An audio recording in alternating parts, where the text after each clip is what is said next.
Hello traders, today I wanted to go over DRS. I've been seeing this pop up in Webull quite a lot, and I feel like a lot of people don't understand it. I haven't been too familiar with it. I've been doing a little bit of reading on it, but I wanted to go over what it is.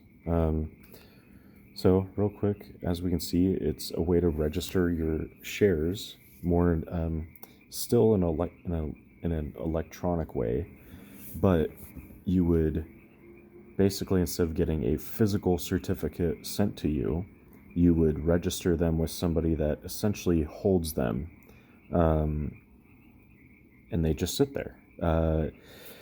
From what I was reading is that it's a good way to, if you're interested in, long-term dividend holding, it's a good way to do that for tax advantages.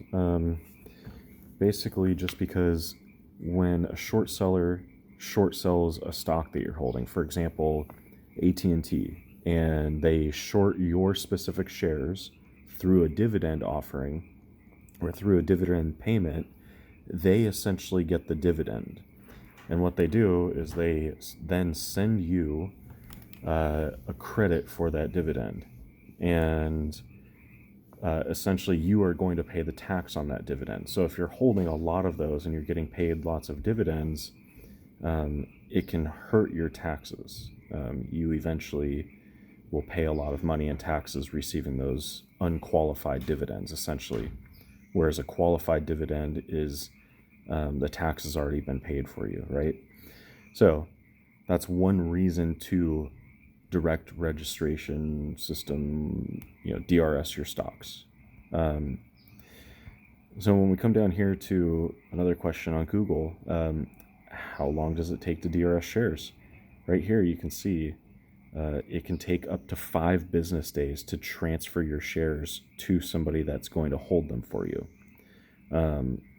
I don't know about you, but where I've been seeing DRS pop up a lot in are meme stocks and different stocks where you would want the ability to move them very quick. So you would want to buy really quick and sell really quick. Whereas if you do the DRS system, you're essentially locking them in. Yeah, you're removing the ability for somebody to short them, but you're also harming your ability to move them how you wish, either buying or selling them, because this takes time. Moving right along, can you sell DRS shares quickly? From what I was reading, no, you can't. Like it says, there's a whole process behind it. You got to move your shares between brokerage firms. You've got to put an order in with a person or with a system, and then your order gets placed with another system that has a whole bunch of orders to sell on a preset date.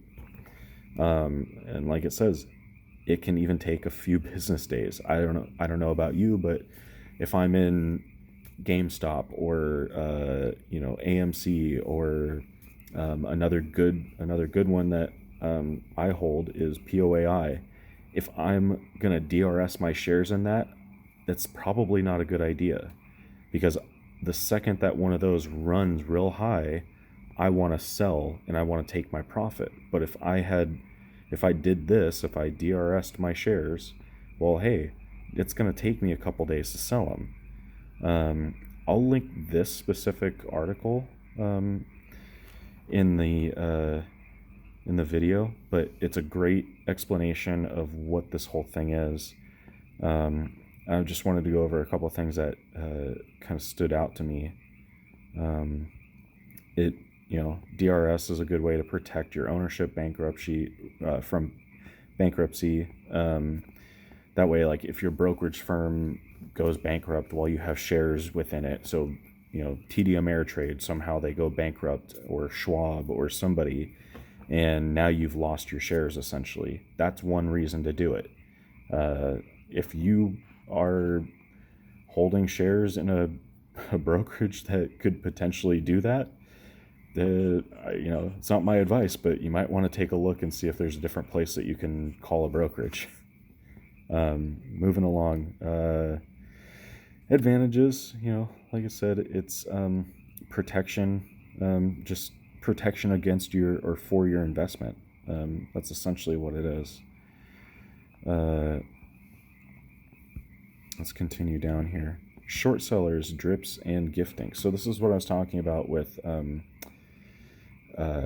dividends. So your broker can lend your shares to short sellers when you hold a stock in a street name. So yeah, they can short sell if it's just sitting in your Robinhood, your Webull, your TD Ameritrade account, whatever you use. And whatever, they're going to be there when you want them. I don't personally see this as a big problem. But so here's what I was talking about with taxes and dividends. If you're holding something like AT&T or another good dividend paying stock, it can lead to a tax problem when the dividends you receive are technically taken away from you. The short sellers will reimburse you with something known as a payment in lieu of dividends. Your dividends won't meet the qualified dividend requirements for tax purposes, increasing your taxes on loaned shares. So if you do like a drip, for example, and you're going to hold long-term, like years, this might be a thing to do for you. Now that I'm looking at it for my own tax purposes, as I invest in dividend stocks, and I do drip, I might actually consider that. Or, hey, look, if you're going to gift your shares to friends, that might be a good idea as well. But yeah, so tax advantageous to do this. That way your shares don't get short sold. Here's the disadvantages. You can't sell it right away. Like I was saying, it's disadvantaged against you because it's going to take several days for you to be able to sell your shares. It's essentially like, put it this way, it's like you're mailing something to somebody and they're holding it to you for when you need it, and they'll mail it back to you. Well, if you need that right now, if you need that right this second, well, hey, it's going to take a little bit because I've got to package it up, I've got to ship it, it's got to get to you, then you can do what you want with it. It's going to take a while. And yeah, you got to submit instructions to the transfer agent, and then it's going to go in with a bunch of different orders, and they're going to execute on a preset schedule. It just becomes a pain in the ass, essentially. It just becomes a big pain. So when you see this DRS stuff pop up, and you see things like this pop up in the comments on Webull or anything like that, stop and take a look at what people are saying. Not everybody is out to help you, and I'll be the first one to say that. I've had my own experiences, and thank goodness, I found James and Jonathan with Transparent Traders, and they've helped me quite a bit. And it's kind of opened my eyes to the financial world. So yeah, stop, take a look. I don't think that people that are telling you to do this have the best intentions. So keep your eyes open, read into what people are talking about, and go from there.